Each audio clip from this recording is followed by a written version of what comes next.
नमस्कार दोस्तों, मैं आशीष मिश्रा आपके अपने YouTube channel tuition tutorial by engineer Ashish Mishra में स्वागत करता हूं। मेरे दोस्तों, आज फिर से हम लोग आ चुके हैं। किस लिए आए हैं? वही सीटेट के 2016 जो सितंबर का पेपर चल रहा था ना, कौन सा जो कल कराए थे, सितंबर 2016 का पेपर।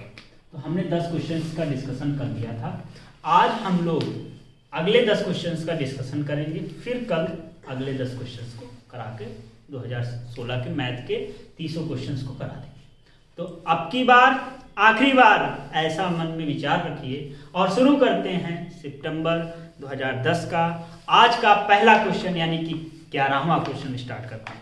क्वेश्चन स्क्रीन पे लगा हुआ है। क्या क्वेश्चन है कि किसी आयत की लंबाई उसकी चौड़ाई का 3 गुना है। इसकी चौड़ाई एक वर्ग की भुजा का आधा है जिसका परिमाप 24 सेंटीमीटर है। तब तो देखिए दोस्तों, इसको करने से पहले हम लोग कुछ एज्यूम कर लेंगे। सबसे पहले हम लोग सोल्यूशन लिखेंगे। ये सब तो लिखने की जरूरत नहीं, रफ का काम करना है तो हम ऐसे बता रहे हैं। तो क्या पहले कह रहा है किसी आयत की लंबाई मान लो यल है, उसकी चौड़ाई का 3 गुना है। चौड़ाई मान लो x है तो लंबाई क्या हो जाएगी, 3x हो जाएगी, ऐसा मानते हैं। किसी आयत की लंबाई उसकी चौड़ाई का 3 गुना है, उसकी चौड़ाई एक वर्ग की भुजा का आधा है। वर्ग की भुजा, वर्ग मतलब वर्ग की भुजा यानी कि a मान लीजिए, वर्ग की भुजा का आधा यानी ये आधा है, यानी वर्ग की भुजा हमारी 2x हो जाएगी, तभी ये आधा हो जाएगा। ठीक है, जिसका परिमाप 72 है। परिमाप किस वर्ग का परिमाप का फॉर्मूला क्या होता है? वर्ग का परिमाप को इंग्लिश में बोलते हैं पेरीमीटर। तो perimeter of square is equal to होता है वर्ग का परिमाप इज इक्वल टू 4 गुणे भुजा होता है। तो 4 गुणे 2x यानी कि 8x हो गया। अब मेरे दोस्तों ये 72 दिया, यानी 8x बराबर हमको दिया है 72। तो x बराबर हो गया 72/8 यानी 72/8 यानी कि 9 8 72 यानी कि 9 आ गया। x हमारा क्या आ गया, 9 आ गया। अब क्या कह रहा है, तब अब चलते हैं एक एक करके इसमें देखने। कह रहा आयत का क्षेत्रफल वर्ग के क्षेत्रफल से अधिक होगा। आयत का क्षेत्रफल यानी लंबाई कितनी हो जाएगी, 9 9 त्रिक 27 हो जाएगी। और यहाँ पर हमारा हो जाएगा x हमारा 9 हो जाएगा और वर्ग की भुजा हमारी होगी 18। ठीक है, ये यूनिट क्या है, सेंटीमीटर, सारे सेंटीमीटर में हमारे होंगे। अब यहाँ पर मेरे दोस्तों क्या कहा, पहला ऑप्शन से मैच करते हैं। कह रहा है आयत का क्षेत्रफल वर्ग के क्षेत्रफल से अधिक होगा। वर्ग का क्षेत्रफल 18 करेंगे तो 18 हमारा 256 होता है। 18 और 18 8 8 64 की 4, 8 8 64 की 4, एक मिनट देख लीजिए, 56 होता है कितना होता है, 324 होता है। 8 8 64 की 4 हाथ से लगा 6, 8 का नाम 8 8 2 10 और 10 4 14, 144 हुआ और यहाँ पर 18 हुआ। ये हमारा हुआ कितना, 324 हो गया। और यहाँ पर आयत का हमारा क्षेत्रफल हो जाएगा कितना, लंबाई गुणे चौड़ाई यानी कि 7 गुणे 9। 7 गुणे 9 करेंगे तो 9 27 नहीं हम कितना हो जाएगा, 9 9 9 9 63 की 3 हाथ से लगा 6 9 18 18 2 20 18 2 20 4 24 यानी 243। तो यहाँ पर पहला ऑप्शन क्या कह रहा है कि आयत का क्षेत्रफल वर्ग के क्षेत्रफल से अधिक है। बिल्कुल गलत बात, वर्ग का क्षेत्रफल 324 है, आयत का क्षेत्रफल 243 है। इसका मतलब पहला ऑप्शन हमारा नहीं होगा। तो मेरे दोस्तों पहला ऑप्शन तो यहाँ से हट गया, यानी कि पहला ऑप्शन यहाँ पर हमारा नहीं है। ठीक, तो पहला ऑप्शन यहाँ से काट दीजिए। अब हम लोग चलते हैं दूसरे ऑप्शन पे। पहला ऑप्शन हमारा गलत हो गया। दूसरा ऑप्शन कह रहा है आयत और वर्ग दोनों का परिमाप बराबर है। आयत और वर्ग दोनों का परिमाप बराबर है। तो मेरे दोस्तों आयत का परिमाप यानी पेरीमीटर ऑफ आयत का परिमाप होता है हमारा 2l + b, ये होता है। तो 2l हमारा कितना है 27 और b हमारा 9 है। तो 27 में 9 जोड़ो 29 2 और यहाँ पर आ जाएगा 29 और 7 हमारा होता है 36 हो गया। यहाँ से हमारा हुआ 36 गुना 72, 3 में 7 6 12 72 सेंटीमीटर हमारा आयत का परिमाप हो गया।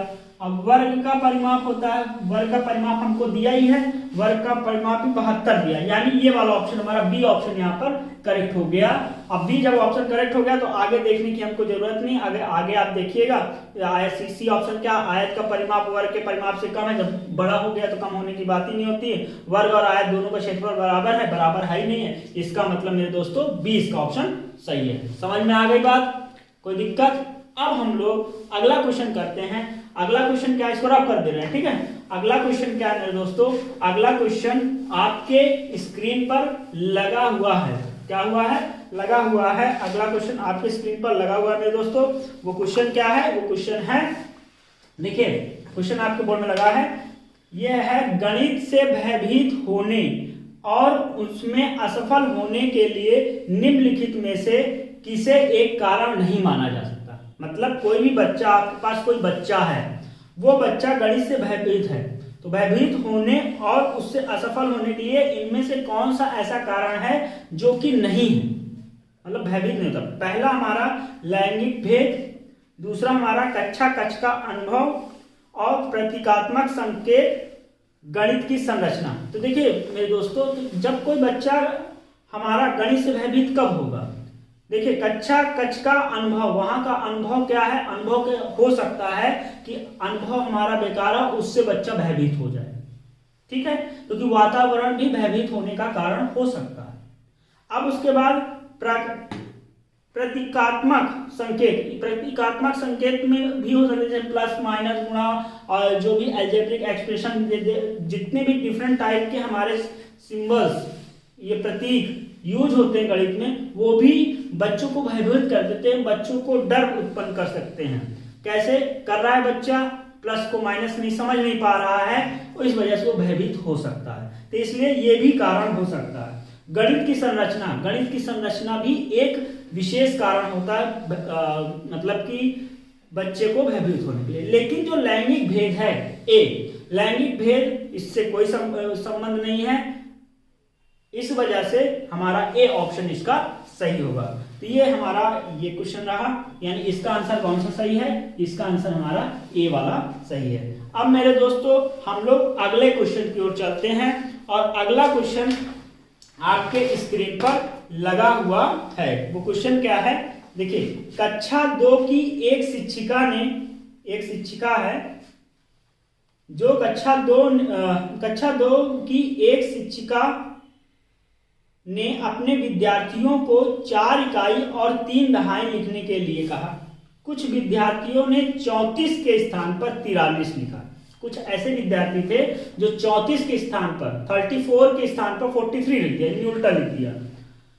एक शिक्षिका के रूप में आप विद्यार्थियों को इस संकल्पना को कैसे समझाएंगे। मतलब अगर आप एक टीचर हैं तो आप अपने स्टूडेंट को कैसे समझाएंगे, यानी कि एक स्टूडेंट को आपने कहा कि 4 इकाई लिखो, 3 दहाई लिखो, तो बच्चे ने क्या किया कि 43 लिखना था, उसने 34 लिख दिया। अगर आप एक टीचर हैं तो आप कैसे उस बच्चे से कहेंगे, उस बच्चे को समझाएंगे कि ऐसे नहीं लिखा जाता बेटा, ऐसे लिखा जाता है। जरा ऑप्शन पढ़ लें, फिर बताते कौन सा सही होगा ऑप्शन। उन्हें बताएंगी कि यह गलत है, और फिर उन्हें सही उत्तर को 5 बार लिखने के लिए कहेंगे। बड़ा मजाकिया ये सेंटेंस है। बताइए, उन्हें बताएंगे, क्या हम लोग शिक्षिका स्टूडेंट और टीचर कभी बताते नहीं स्टूडेंट को क्या? अब बताने बाद कहेंगे गधे की तरह कि लिख लो 5 बार, बच्चा सीख लेगा। तो इस वजह से ये हमारा हो ही नहीं सकता मेरे दोस्त कि 5 बार लिखने, आप कहिए 5 बार है भाई, अगर 5 बार लिखा देंगे तो कैसे वो 43 है तो समझेगा 34, ये तो ऑप्शन एकदम बेकार ही है, ये ऑप्शन को आप काट दीजिए। अब हम लोग चलते हैं बी का। हमेशा दहाई और इकाई के स्तंभों में लिखना सिखाएंगी जिससे कोई भ्रम न पैदा हो। मतलब दहाई और इकाई के स्तंभ में लिखना सिखा देंगे कि यहाँ 4 लिखो, यहाँ 3 लिखो, यहाँ 2 लिखो, तो इसका कोई मतलब नहीं है। तो ये भी हमारा एकदम गलत सा ऑप्शन है, ये भी नहीं हो सकता मेरे दोस्तों। उसके बाद कह रहा स्तंभ विधि में अभ्यास करने के लिए बहुत सारे प्रश्न देंगे। भाई बहुत सारे प्रश्न, आप ये जानिएगा कि ऑप्शन वो वाला करिएगा जो बच्चे का पक्ष है। बच्चा वहां पर आप बच्चे के अध्यापक के रूप में समझिएगा, बच्चे को एक बच्चे से आप सीख रहे हैं ऐसा आप अनुभव करिएगा, ठीक है। और तो यहाँ पर क्या है कि बहुत सारे आप उसको प्रश्न मतलब उसको लाद रहे हैं बच्चे के ऊपर एकदम प्रेशर डाल रहे हैं, और प्रेशर डाल के किसी को नहीं पढ़ाया जा सकता। इस वजह से ये ऑप्शन भी हमारा गलत है। लास्ट ऑप्शन क्या है, विद्यार्थियों को गिन तारा पर प्रदर्शित करने के लिए कहेंगे और फिर लिखने के लिए कहेंगे।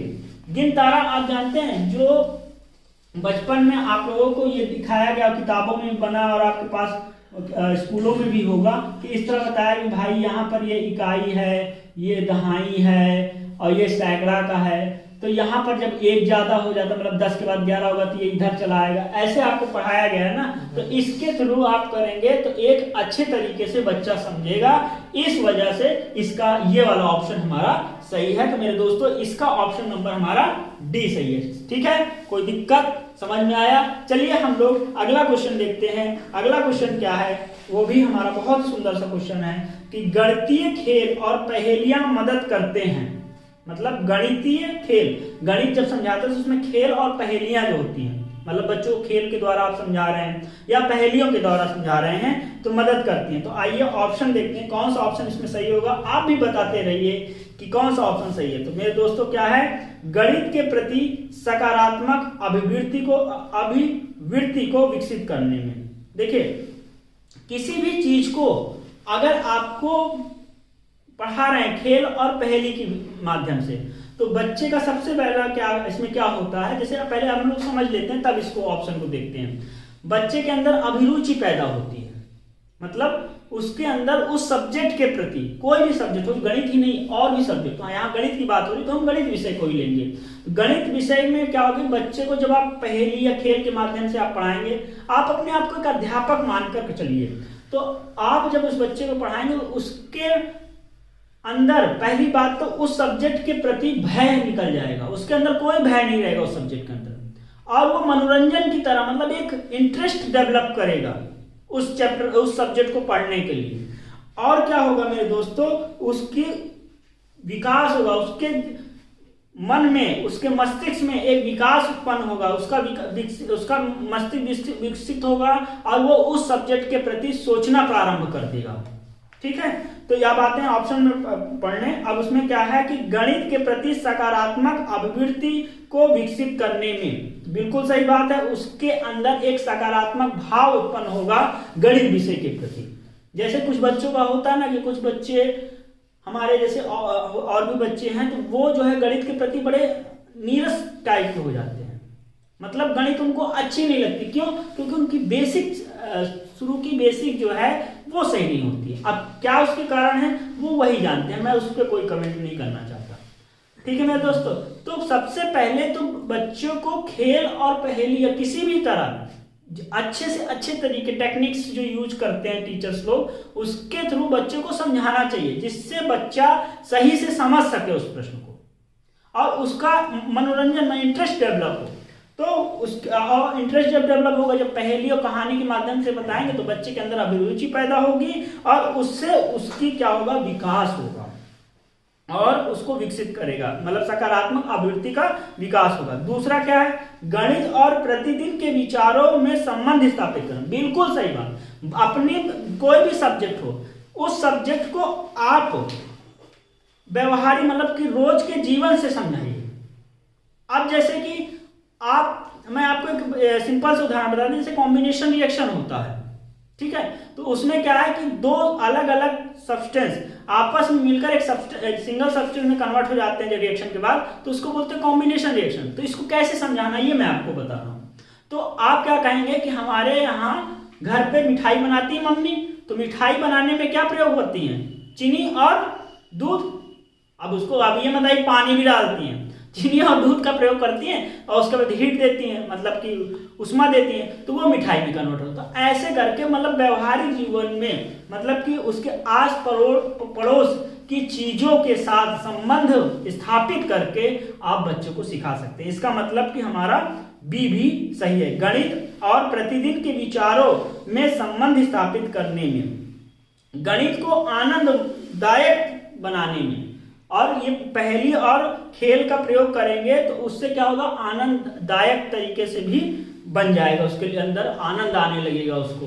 और जब आनंद आने लगता है तो इंसान वही काम करता, आप बहुत अच्छी तरीके से जानते हैं। जो चीज में आपको आनंद आता है वही करते ना। मोबाइल में बात करने में आनंद आता तो बात नहीं करते हैं, करते हैं ना। तो वही चीज गणित में उसको आनंद आने लगेगा, फिर वो बच्चा गणित से प्यार करने लगेगा, और जब प्यार करने लगेगा तो क्या होगा, पढ़ने लगेगा। चलिए दोस्तों आगे चलते हैं। डी ऑप्शन क्या है, समस्या समाधान के कौशल को प्रोत्साहित करने में। ठीक है, ये भी समस्या समाधान कौशल मतलब कैसे वो अपनी समस्याओं को समाधान कर सके, ऐसे कौशल उसके अंदर विकसित हो जाएंगे। और ये सब चीजें, यानी कि इसमें चारों ऑप्शन मेरे सही है, ए भी सही है, बी भी सही है, सी भी सही है, डी भी सही है, मतलब ये चारों पॉइंट सही हैं। अब जो सही विकल्प है यानी इसका ऑप्शन नंबर सी हमारा सही है, ए बी सी और डी। ठीक है मेरे दोस्तों, तो ये हमारा हो गया। अब हम लोग अगला क्वेश्चन करते हैं। अगला क्वेश्चन हमारा क्या है, अगला क्वेश्चन हमारा है, ये बोर्ड पे लगा हुआ है, क्वेश्चन है राष्ट्रीय पाठ्यक्रम की रूपरेखा यानी एनसीएफ 2005 के अनुसार क्या है, प्राथमिक स्तर पर गणित शिक्षण का उद्देश्य निम्नलिखित में से कौन सा नहीं है। मतलब गणित शिक्षण का उद्देश्य कौन सा नहीं है। तो देखिए पढ़ लिया जाए ऑप्शन, फिर उसके बाद बताते हैं।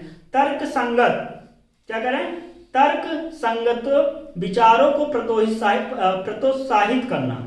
ठीक है, ये मेरे दोस्तों हो सकता है, हमें हमेशा गणित को तर्क संगत के विचारों से ही पढ़ाया जाता है और उससे प्रोत्साहित करना, यानी ये ऑप्शन हमारा है। और इसमें कहा कौन सा उद्देश्य नहीं है, तो यानी ए ऑप्शन हमारा नहीं होगा।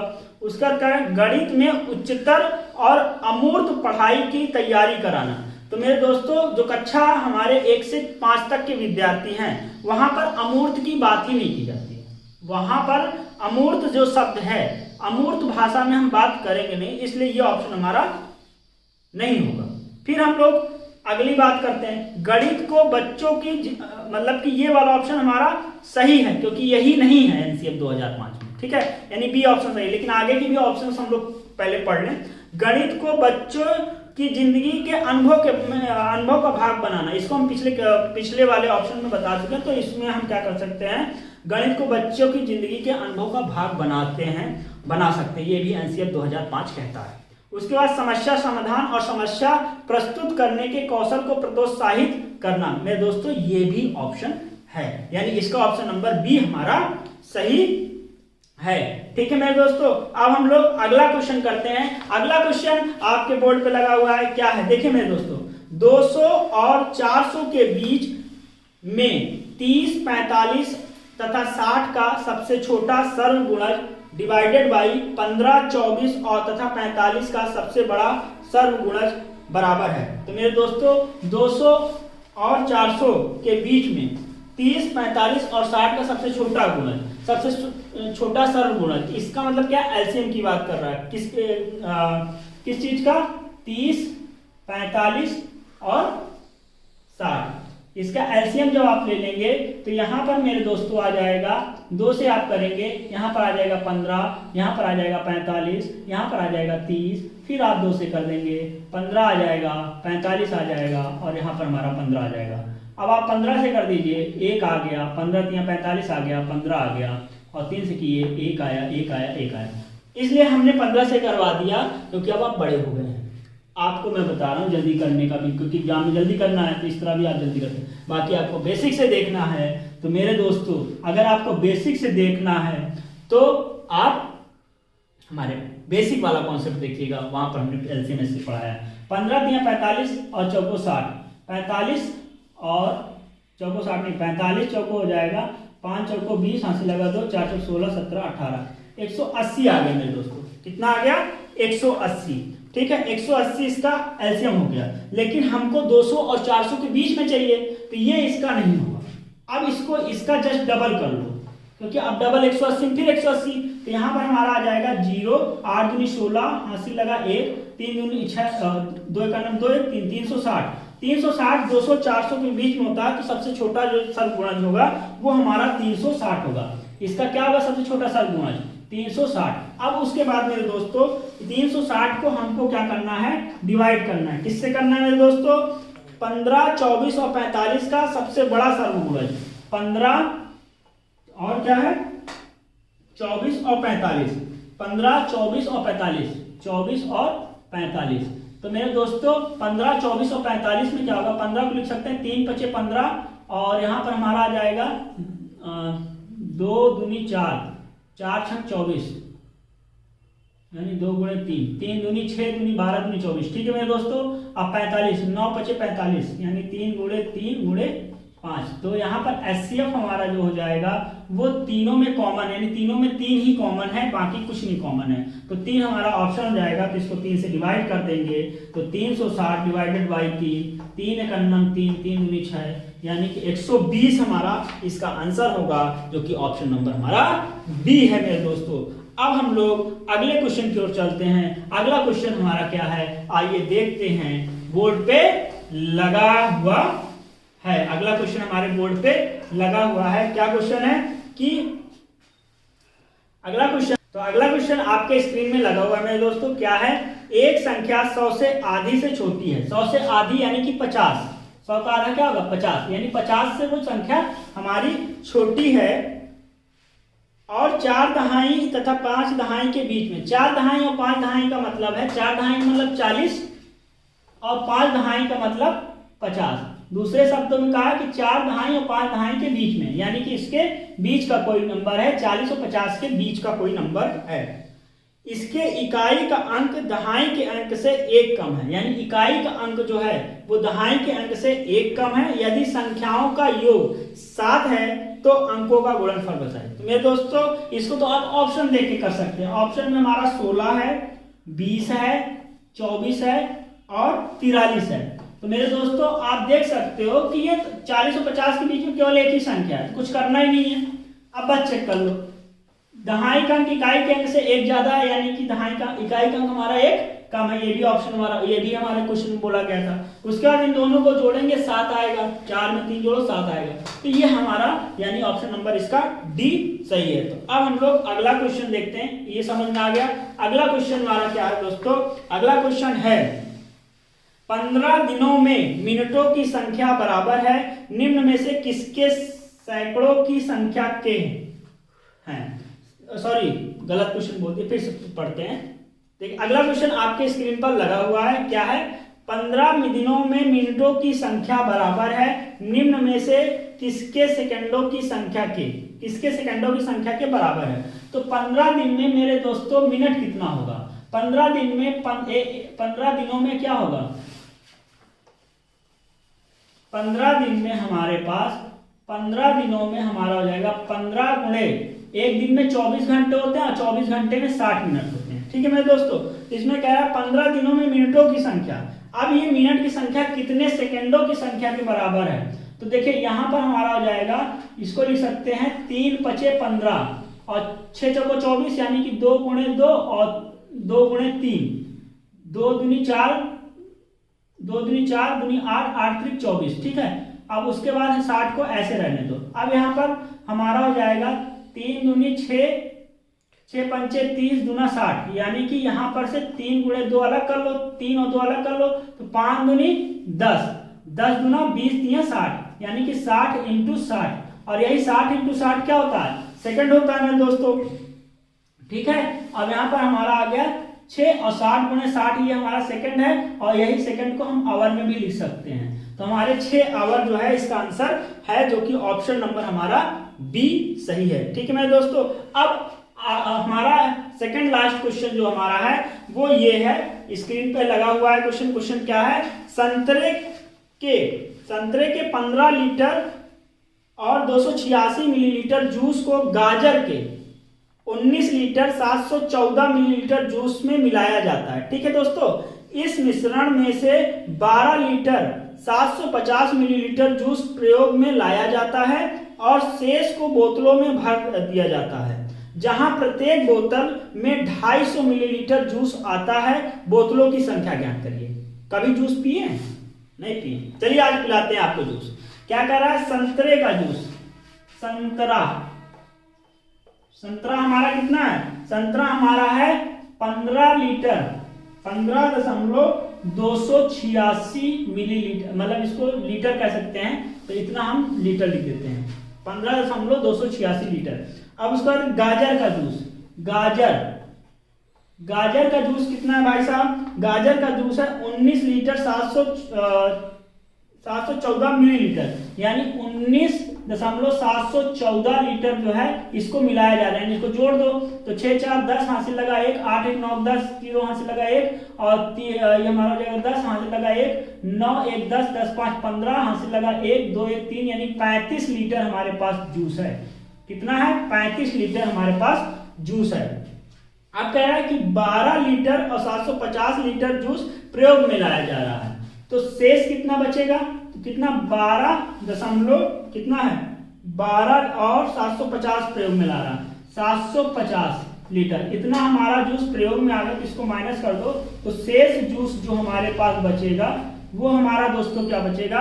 यहाँ पर हम 0 रखेंगे, 5 रखेंगे, और यहाँ पर हमारा आ जाएगा 9, 9 में 7 गया, 2 बचेगा, यहाँ पर दशमलव लगाएंगे, 4 में 2 गया, 2 बचेगा, अब यहाँ पर 3 में से 1 गया, 2 बचेगा, यानी कि 22.250 लीटर जूस हमारा है। जब इसको मिलीलीटर में कन्वर्ट करेंगे तो 22250 इतना मिलीलीटर हो जाएगा। अब मेरे दोस्तों 222 मतलब 22,250 मिलीलीटर हमारे पास जूस बचा हुआ है, जिसको 250 मिलीलीटर जूस के बोतलों में भरना है। तो दोस्तों एक बोतल में 250 आ रहा है, यानी कि इसको भरना है, तो हमारा बोतलों की संख्या क्या होगी? बोतलों की संख्या क्या है मेरे दोस्तों? बोतलों की संख्या हो जाएगी, कितने बोतल में भरा जाएगा? 22,250। एक बोतल में कितना, मतलब टोटल जितना हमारा अमाउंट है अपॉन एक बोतल में हमको 250, कितना है 250, तो 5 से 0 से 0 कट गया, यहाँ 5 5 25 आ गया, 5 चौको 20 आ गया, 2 2 आ जाएगा, 5 चौको 20 आ जाएगा, 5 5 25 आ जाएगा, फिर 5 5 8 40 हो जाएगा, और 4 5 5 9 45, यानी कि 89 बोतल की आवश्यकता पड़ेगी। कितनी बोतलों की आवश्यकता पड़ेगी? 89 बोतलों की आवश्यकता पड़ेगी, जो कि ऑप्शन नंबर हमारा क्या है? ऑप्शन नंबर हमारा है डी दोस्तों। अब आज का लास्ट क्वेश्चन आपके स्क्रीन पर लगा हुआ है, देखिए बहुत ही बढ़िया क्वेश्चन है। क्या क्वेश्चन है कि गणित के कक्ष में दृष्टिबाधितों के लिए निम्नलिखित में से किनका प्रयोग शिक्षा के साधनों के रूप में किया जा सकता है? दृष्टिबाधित बच्चे वो होते हैं जिनको दिखाई नहीं देता। तो मेरे दोस्तों जिन बच्चों को दिखाई नहीं देता है वो क्या करेंगे? वो चीजों को छू कर समझेंगे। क्या करेंगे?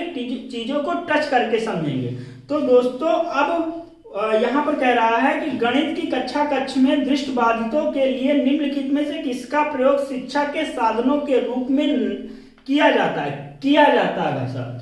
तो जो चीजें यहाँ पर हमको टच करके हम बता सकते हैं वो चीजें होंगी, जैसे कि कंप्यूटर है, कंप्यूटर टच करके बता सकते हैं, तो वो हम दृष्टिबाधितों के लिए उपयोग में ला सकेंगे। तो मेरे दोस्तों इसको तो ऑप्शन देख के भी आप कर सकते हैं। पहला ऑप्शन है कंप्यूटर कॉमा संख्या चार्ट, जियो बोर्ड। दूसरा हमारा टेलर का गिन तारा, भिन्न का किट, संख्या चार्ट, कीबोर्ड कंप्यूटर और जियो बोर्ड, और लास्ट जो है टेलर का गिन तारा, कंप्यूटर और जियो बोर्ड। मेरे दोस्तों आप एक चीज यहाँ पर देख रहे होंगे ऑप्शन में कि संख्या चार्ट हमारे 3 ऑप्शन में है, एक ऑप्शन में संख्या चार्ट नहीं है। तो दोस्तों संख्या चार्ट जो है वो छूकर नहीं समझा जा सकता। जैसे कॉपी में आप अगर कुछ लिख देते हैं तो आप लिखे हुई चीजों को छू के कोई दृष्टिबाधित बालक जो होगा वो कभी नहीं समझ पाएगा, ना कभी बता पाएगा, क्योंकि उनके लिए एक अलग तरह से किट आती है, उसको वो छू छू के चीजों को समझते हैं, उनको समझाया जाता है। तो यहाँ पर मेरे दोस्तों ऑप्शन नंबर डी जो है, क्योंकि तीनों में संख्या चार्ट है इसलिए तीनों ऑप्शन हमारे गलत हो गए, और ये जो लास्ट ऑप्शन है डी वाला, जिसमें कहा टेलर का गिन तारा, कंप्यूटर और जियो बोर्ड, ये सारे हार्डवेयर टाइप के, यानी जिनको छू के बताया जा सकता है, इस वजह से ये ऑप्शन आपका सही है। ठीक है मेरे दोस्तों, तो यहां तक आज आपको हमने बताया और आपको समझ में भी आया होगा। अब अगर नहीं आया है तो कमेंट सेक्शन में बताइए, जो क्वेश्चन में प्रॉब्लम हो वो भी बताइए, इसको फिर से समझा दिया जाएगा। लास्ट 10 क्वेश्चन मेरे दोस्तों इस मॉडल पेपर का बचा हुआ है, जिसको हम अगले वीडियो पे लाएंगे। आप आराम से पढ़ते रहिए। अब की बार आखिरी बार ऐसा मन में विचार करिए और मिलते हैं अगली वीडियो में। तब तक के लिए धन्यवाद। जय हिंद, जय भारत।